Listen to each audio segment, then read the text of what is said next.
Lorenzo, buenas tardes. Buenas tardes, Julio. El que está tarde soy yo, pero bueno, mil disculpas. No, hombre, no te preocupes, así sucede y no hay ningún problema. Aquí como quiera, ahí vamos platicando y todo. Lorenzo, Como ¿cómo estás? estamos en México, así que Sí, aquí, sí, sí, así es que ya sabes el horario. No, no, no. Bueno, Lorenzo, pues además es muy buen día hoy, este fin de semanita, el viernes, porque hay un chorro de cosas acumuladas. ¿Qué sí. te llama más la atención? Porque realmente no atino yo a decirte qué me parece más relevante. De lo que está sucediendo en estas horas, ¿qué te parece más interesante, doctor? Bueno, Julio, a mí me parece particularmente importante, pero no sé si al auditorio también, lo que ocurrió en el campo militar número 1. Sí, Me sí. parece un hecho histórico, realmente inédito. Ya sabemos que ha habido varios intentos, algunos medio frustrados, otros frustrados completamente, de averiguar qué pasó en esos años de la Guerra Sucia. En este caso de 1965, que es el momento en que, la fecha en que un grupo muy pequeño de inconformes que ya habían intentado la negociación con el gobernador de Chihuahua, un general, por cierto, y que yo también supongo, inspirados en, la, en el éxito del movimiento 26 de julio en Cuba, decidieron iniciar la guerra revolucionaria en México por la vía de la guerrilla y Ujú. asaltaron el cuartel Madera, no con el resultado que ellos esperaban, pero desde ese momento ya está latente en México la posibilidad de la guerrilla como instrumento político de la izquierda que está sistemáticamente relegada en el sistema autoritario priista de la época, no ya la derecha, porque es así, también tuvo un periodo de confrontación dura con el gobierno durante la Segunda Guerra Mundial, con los sinarquistas, pero ya para los 60 estaba más o menos aceptado que una derecha simbólica, la panista, iba a tener alguna presencia política, pero no la izquierda. Y Ujú. entonces el desarrollo de la confrontación entre izquierda y derecha llevó a choques entre multitudes desarmadas y el ejército en el 68, en el 71 también, aunque la represión no vino directamente del ejército, sino de un cuerpo creado y entrenado por el ejército. Y luego viene la guerra sucia que se concentra en Guerrero, pero no nada más en Guerrero. Ujú. Y el, la ceremonia del campo militar número 1 para echar a andar otra nueva investigación sobre esto se hizo, digamos, en el corazón de el, del sector armado del gobierno con el que se reprimió a la izquierda y tener Terribles historias en ese campo militar número 1, Lorenzo. terribles. Y ya hay una cantidad de investigaciones. Yo he leído la de Camilo Vicente, que era un alumno en la UNAM, a quien tuve pues el privilegio de tenerlo como alumno. Camilo Y, Vicente Ovalle. Ujú. y sí, Ujú.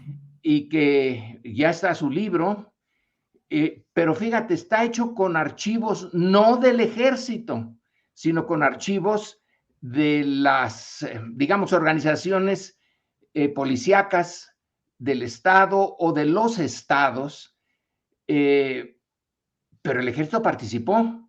En esta ocasión es dar, digamos, el banderazo de salida a la apertura de los archivos del ejército. Vamos a ver qué pasa con eso, hasta dónde. Porque mira, un pie de página. Cuando en el Colegio de México se decidió hacer una historia de la Revolución Mexicana que llegara hasta, creo que hasta 1960, teníamos no sé si una orden, una carta o algo así de presidencia para que nos dejaran entrar a los archivos. A mí me tocó el periodo del maximato, o sea, después del asesinato de Obregón y hasta que llega Cárdenas al poder. Y fui al archivo de la Secretaría de la Defensa y les dije, bueno, necesito ver los partes de las acciones militares que tuvieron lugar en esta época. Acordémonos, por ejemplo, del vasconcelismo. Había un general al cargo de los archivos y me dijo, oiga, no hay ningún archivo sobre eso aquí. General, pero si en el ejército una parte de su esencia es la burocracia, se da parte todos los días de lo que se hizo en cada una de las unidades del ejército. No, aquí no hay nada de eso. Mire, lo único que le podemos ofrecer es darle las hojas de servicio de los cancelados, de los que ya no están en el ejército. Bueno, ahí vi la hoja de servicios del general Cárdenas, por ejemplo. Pero acordémonos que estaba todavía pues la rebelión escobarista, estaba la acción contra los vasconcelistas y había un montón todavía de fuegos prendidos en muchas partes de México. Luego iba a venir la represión con la segunda cristiada. Bueno, todo eso debe de estar en los archivos. No hay nada, nunca guardamos eso. Me lleva la que me trajo, pero pues, ¿cómo es que no? ¿Pero qué haces? ¿Qué haces? Que ese es el temor, que esta apertura de los archivos esté rasurada. Esa es otra posibilidad. Pero no pueden rasurarlo todo. Si hay una orden presidencial, y esta vez ya muy directa, delante del presidente, lo admitió el general secretario, tiene que haber, pues sí, a lo mejor hay rasuradas, pero a lo mejor no, porque la orden esta vez es directa y estamos en un proceso de cambio. Yo creo que aquí cuando se dice, bueno, la 4T que ha cambiado, seguimos siendo más o menos los mismos. Bueno, este es uno de los cambios y es un cambio sustantivo. Al ejército se le dan tareas que la burocracia civil no puede o no sirve para cumplir y estos cumplen. El aeropuerto se hace en tanto tiempo y está el aeropuerto. También el negocio, Lorenzo. Pero el negocio estaba en los civiles también, pues más negocio que el aeropuerto de Texcoco. Híjole, ¿qué es más peligroso? ¿Qué es más peligrosa, la corrupción en los civiles o la corrupción en los militares? Mira, yo creo que hasta ahora, sí ha habido, claro que hay corrupción en el ejército, pero no tiene parangón con la corrupción de los civiles, desde Miguel Alemán y no se diga con Peña Nieto. La del ejército, el ejército no maneja mucho dinero, lo manejan los contratos, las concesiones, el decirle a Carlos Slim, bueno, aquí está Teléfonos de México y durante 10 años tiene usted el monopolio, aprovéchese ahora que puede. No es lo mismo. Y tengo para mí la impresión de que sí está cambiando la naturaleza de la relación entre el gobierno y el ejército, que muchos, entre ellos tú, tienen sus reservas. yo no las tengo tantos porque yo veo la lógica en usar al ejército para esto del Tren Maya, para lo de la vigilancia de los puertos, de las aduanas, etcétera, porque no hay un servicio civil de carrera realmente en México, salvo en el Banco de México, en la Secretaría de Relaciones y puede ser que algo en la de Hacienda, pero no hemos logrado construir un servicio civil de carrera. En cambio, el ejército sí es una burocracia, una estructura piramidal que obedece órdenes, le guste o no le guste, las obedece, y si se le ordena desde arriba hacer tal cosa, puede hacer lo mismo el 68, donde el general Marcelino Barragán, en los documentos que le entregó a su hijo y que su hijo se los entregó al nieto y que el nieto se los entregó a Monsiváis y a Scherer, bueno, pues ahí está, es la orden dada desde arriba. Y se hace, se dice, ahora me los despacha estos porque ya viene los Juegos Olímpicos, no podemos dar ante el mundo una cara así, con estas protestas, si nosotros somos herederos de un régimen revolucionario comprometido con la justicia social, etcétera, nosotros podemos hacer una olimpiada, estos me la van a echar a perder, ándele, deshágala como sea. Pues la única manera en que ellos saben cómo deshacerla, con la venia presidencial. Ahora claro, los ponen, por ejemplo, a cultivar en los viveros árboles para el programa de Sembrando Vida. Y se escuchan muchas voces que dicen, pero ¿por qué no están buscando a los capos y a crimen organizado y despachándoselos? Esta sociedad requiere seguridad, protección, y la orden es no.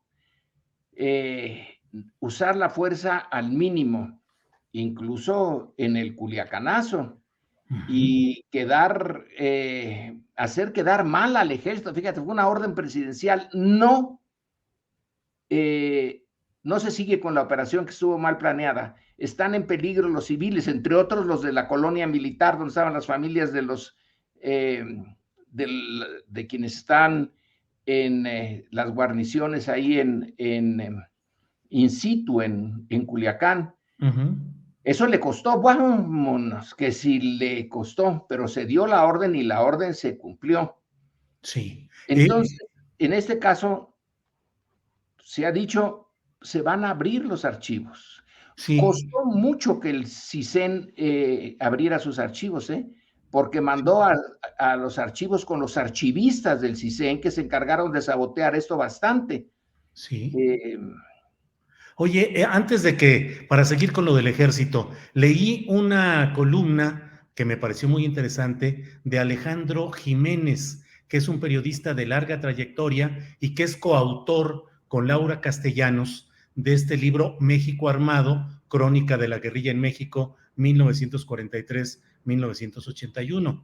Su columna se llama Ejército que se diluye y dice que en realidad la 4T no quiere un ejército, sino una Guardia Nacional de Paz similar a la de Costa Rica, sin dientes en materia de seguridad nacional.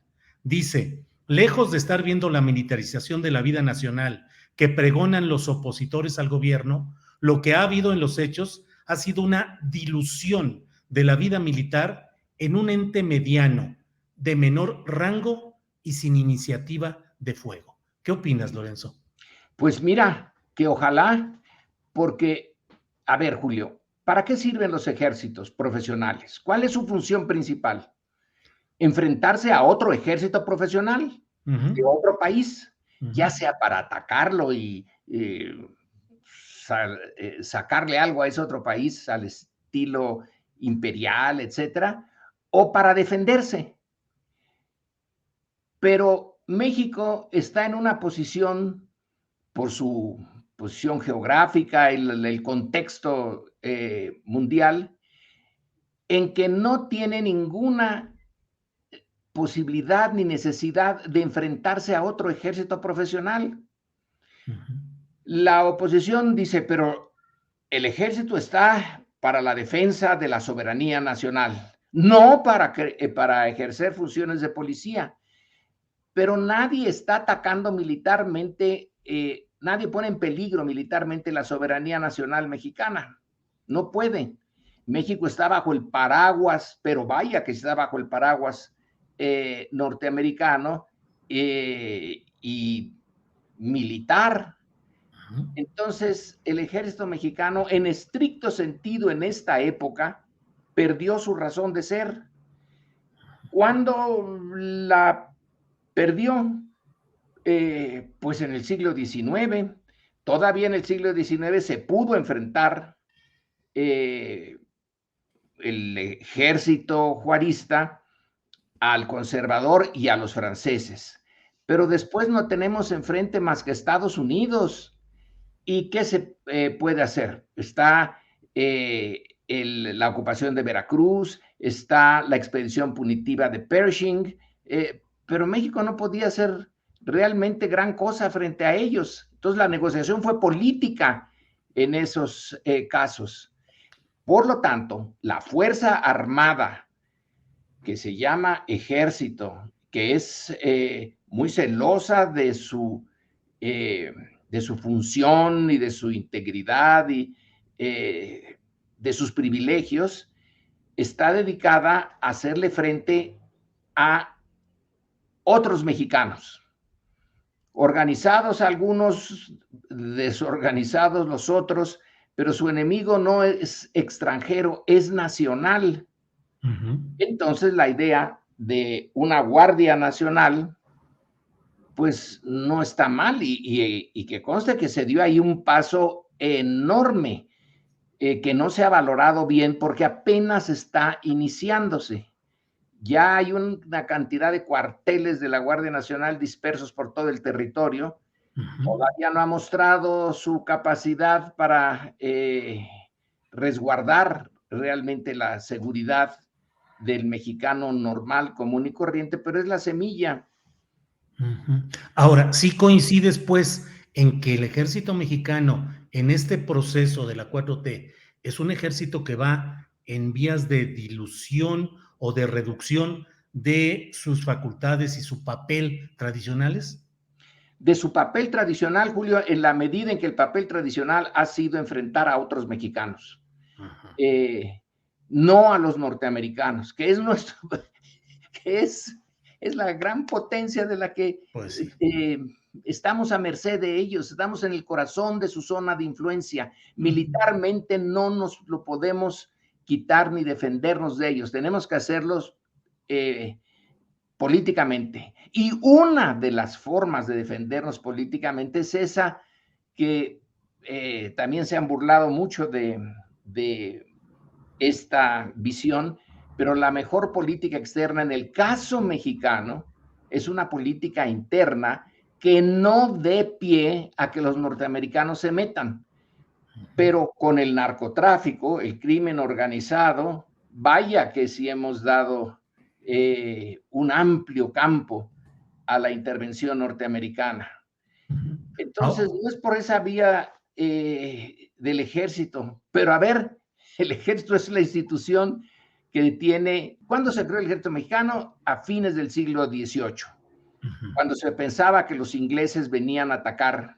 Atacaron Buenos Aires, no México, pero se temía, y con mucha razón, que atacaran México, el gran productor de plata para España. Entonces ya lleva un buen tiempo, el siglo XIX, el siglo XX, es una institución que ya tiene muchas raíces y no creo que sea posible decirle, fíjense que como ya está la Guardia Nacional, vamos a licenciarlos y se van ustedes a su casa. No, va a tener que ser, en caso de que así siga, un proceso gradual. Pero pudiera ser que después de la 4T venga alguien que diga, no, el ejército me puede servir como le sirvió a Díaz Ordaz, como le sirvió a Echeverría, como le sirvió a Felipe Calderón. Está la moneda en el aire, a mi juicio. Sí. Pero pues, Claro. Ahora, Lorenzo, parte de la discusión que se desató en este acto de instalación de la Comisión de la Verdad y la Justicia en el campo militar número 1 se refiere al discurso del propio general secretario Luis Crescencio Sandoval al anunciar la inscripción de los nombres de militares caídos en un muro militar y su búsqueda de insertarlos a los familiares de esos caídos en combate, en el cumplimiento de su deber, en un programa de reinserción y de apoyo gubernamental. Esto ha generado la discusión en el sentido de qué tanto se busca un proceso de reconciliación nacional sin que haya justicia, por un lado, y si es simetría verdadera la que puede proclamar que el victimario y la víctima estén al mismo nivel. De ahí se dio una discusión que creo que es central, Lorenzo. Sí, sí, es central y no creo que tenga una salida clara ni fácil. La hija de Lucio Cabañas ha dicho con los periodistas, por ejemplo, el día de ayer, que fue una sorpresa para ellos, para los familiares de los que fueron, de los que enfrentaron al ejército en los años 70. Ya me imagino que debió de haber sido una sorpresa, pero el gobierno de Andrés Manuel López Obrador tampoco está en este momento en la posibilidad de decirle al ejército, bueno, ustedes fueron responsables de estos actos ilegales ordenados por civiles, que es una de las características de nuestro ejército, de que sigue a las órdenes de los civiles, no como otros de América Latina y de otras partes del mundo. Y eso hay que enfatizarlo y preservarlo. Pero tengo que darles alguna compensación para este hecho gigante que es tener a las familias de los que eran considerados enemigos del gobierno y por lo tanto de la patria, tenerlos ahí al lado de, según entendí, de familiares de los militares caídos en estos años de guerra sucia, que sí cayeron. Si mal no recuerdo, en algunos momentos, las guerrillas de Guerrero emboscaron a soldados y bueno, pues hubo bajas ahí. No todos son Acosta Chaparro, que mataba a mansalva, que cuando ya estaban prisioneros, entonces los mataban o los echaban al mar, etcétera. Otros fueron combates en la sierra y los familiares de esos, que no fueron tantos, pero de todas maneras cayeron, representan en cierta medida el sentido del ejército. Si a nosotros nos mandaron a esa misión, la cumplimos, cayeron algunos compañeros y ahora nos vienen a decir y a restregarnos en la cara que fueron realmente actos criminales. Entonces el gobierno tiene que balancear y en el balance van a quedar insatisfechos gentes como la hija de Lucio Cabañas, que tiene un gran motivo para sentirse ofendida, pero en el contexto general, en el contexto que el gobierno tiene que manejar ahora, también está sometido a presiones de los militares. Acuérdate de ese desayuno con el general Luis Crescencio Sandoval, en donde militares retirados le reclamaron su cercanía, su apoyo al gobierno de López Obrador. Entonces quiere decir que al menos ahí, y yo me supongo que sigue habiendo resentimiento, y que los ejércitos en general son fuerzas conservadoras y el gobierno va por un camino no conservador. Entonces, ante este juego de que por un lado quiero cerrar la deuda con los rebeldes de izquierda del pasado, y por el otro lado, no quiero que el ejército se sienta ofendido como corporación, como estructura institucional, entre otras cosas porque los necesito, pero aunque no los necesitara, no es buena idea andarse peleando con los ejércitos.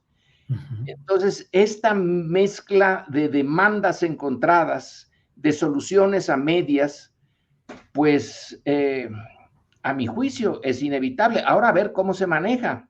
Sí, ahora, aparte de este tema difícil, candente de verdad, de lo que sucedió en el campo militar número 1 y lo que de ahí se derive, ha habido protestas o señalamientos duros del Comité del 68 y de otros segmentos de izquierda social, pero esto se tiene además como contexto lo sucedido con proclamas fuertes de obispos y de una parte de la sociedad y de los adversarios de la política del presidente López Obrador por el caso de Chihuahua en el asesinato de 2 jesuitas, que fue en un contexto en el cual pues hay muchas circunstancias tanto locales, pero pues esto está siendo una discusión nacional. ¿Qué opinas de esa exigencia que hay de segmentos respecto a que ya haya mano dura, que hay que pasar, que fracasó la política de abrazos no balazos y que hay que actuar ya con firmeza? La política de abrazos y no balazos viene de otra etapa en donde se usó la política dura y que no dio ningún resultado. Entonces, esa política dura que ahora proponen es revivirla del pasado, y supongo yo que más o menos con el mismo resultado. No es fácil, ni hay una solución clara para este tipo de conflicto social en donde una sociedad, en donde la concentración de la riqueza y los privilegios es enorme en un grupo pequeño, y donde una gran masa tiene que vivir a como Dios se lo permita. Entonces, y por cierto, la iglesia ha tenido 500 años en México y no parece haber hecho mayor mella esos 500 años en la forma como se conducen los grupos criminales. Los grupos criminales tienen, por ejemplo, a la Santa Muerte. ¿De dónde rayos salió la Santa Muerte? Si hubiera tenido éxito la evangelización y la forma de vida que la iglesia ha predicado, probablemente no tendríamos ese tipo de criminalidad tan brutal que tenemos, donde ellos se permiten la tortura, la humillación de los que van a matar, el robo, todo eso tiene una raíz social e histórica, cultural profunda. Pero me dices que la iglesia tiene corresponsabilidad en lo que está sucediendo. Pues a mí me parece, pero no sé a ti. No, también, A mí me parece totalmente. que sí la tiene, Claro. porque obispos como Onésimo Cepeda son muestra de una forma de vida y de alejamiento de la iglesia, de esa sociedad.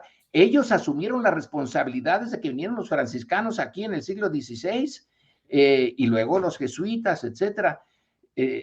Asumieron la conducción espiritual de México y pues no parecen haber tenido mucho efecto, porque qué brutalidad la del crimen. La solución que propone López Obrador es muy difícil, porque ¿cómo vas con Sembrando Vida y abrazos y no balazos, vas a convencer a gentes como el Chapo, que nació ahí en La Tuna, en Badiraguato, que no tenía ninguna posibilidad de ascenso social si seguía las reglas de una sociedad capitalista concentradora de los privilegios, extraordinariamente corrupta en sus capas altas y decirle, no, pues tú sigue trabajando ahí y no te metas en asuntos criminales. El Chapo llegó a tener su nombre en la lista de Forbes.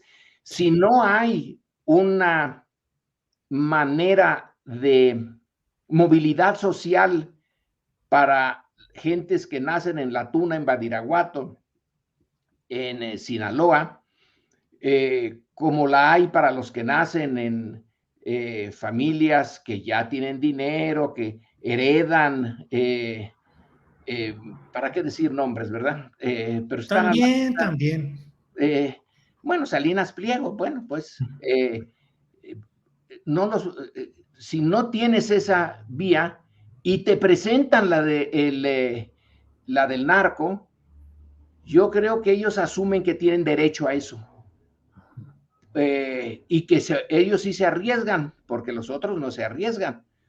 Estos sí arriesgan a la cadena perpetua, que va a ser horrible los años que le quedan de vida al Chapo en esa circunstancia, o a que los maten, o a que los capturen sus enemigos, los torturen y luego los despachen. Entonces está muy complicado porque digamos, los sentimientos desde abajo ante una estructura social en donde la permeabilidad entre las clases es muy poca. Hay un estudio del Colegio de México donde no se le ha dado suficiente publicidad, creo yo, en donde hay una gráfica fantástica. Los que nacen en el 10% más pobre de la población, ¿qué posibilidades tienen de llegar al 10% más alto?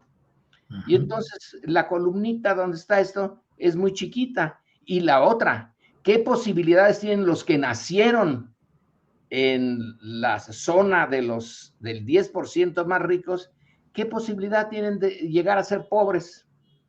Pues así Pues es, están igual de chiquitas las dos columnas. Entonces, la capilaridad social en México es muy poca. Y la vecindad con Estados Unidos, el mercado que se abrió allí, ¿por qué se abrió el mercado de las drogas en Estados Unidos? Pues porque hay clientela. Pero porque ellos decidieron que esas drogas estaban prohibidas. Cuando decidieron prohibir el alcohol, no pudieron.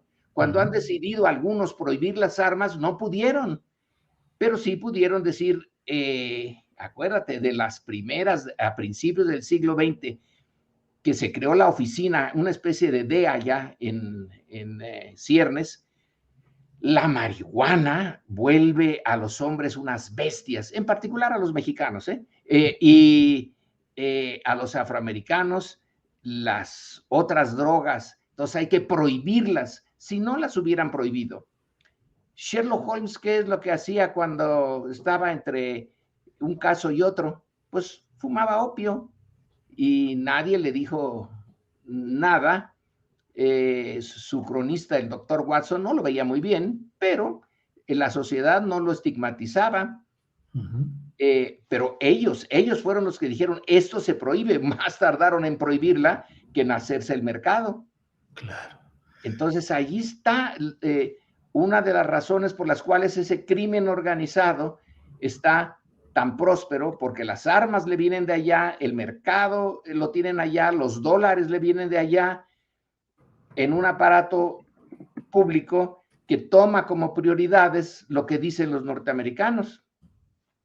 Acuérdate que el general Cárdenas empezó al final de su gobierno un programa para venderle drogas a los drogadictos mexicanos y controlarlos así, y que no estuviera el crimen organizado metido ahí. ¿Quién echó por tierra ese programa cuando empezaba? Claro, los propios Estados Unidos. El gobierno norteamericano, que le dijo a México, si tú sigues con ese programa, yo cierro cualquier posibilidad de que compres medicamentos en Estados Unidos. ¿Y quién tenía la industria farmacéutica más avanzada en ese momento? Ni modo que nosotros. Entonces, está complicado, ¿no, Julio? Está complicado y va a dar mucho, creo yo, que entra a la discusión todo este tema del ejército, de su papel, de las Fuerzas Armadas. Y bueno, pues como siempre, muy agradecidos, Lorenzo, de poder tener tus reflexiones, tu pensamiento siempre docto. Tú lo sabes. Pues Entonces, a medias. A medias, no, hombre. Pues seguimos adelante, Lorenzo, y vamos a ver cómo camina todo este tema, que afortunadamente pudimos hablar ampliamente del tema de las Fuerzas Armadas, Lorenzo, a reserva de lo que desees agregar. Y mi disculpa otra vez por andar llegando tarde. No, hombre, no. Aquí como que... Estamos en México. Estamos en México, no bueno. Somos ingleses. Así es. Lorenzo, muchas gracias y seguimos en contacto. Gracias. Hasta luego, Julio. Buenas tardes. Hasta luego. Buenas tardes.